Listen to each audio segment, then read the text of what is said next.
এই যে তারা এমন মেয়ে তৈরি করেছে যার জন্য বাড়ির সকলের নাক কাটা যায়। বৌমা একটু চা করো তো।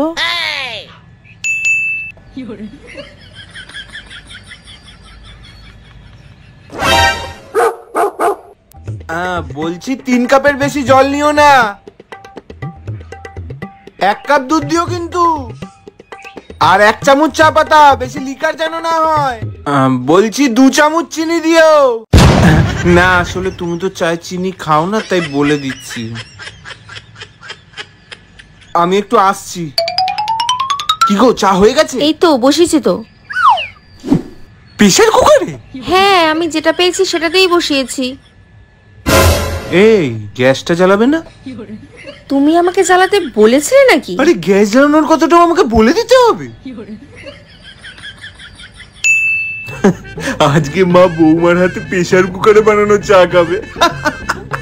মানে সত্যি না, অনেকক্ষণ হলো, এবার চাটা দেখে নি।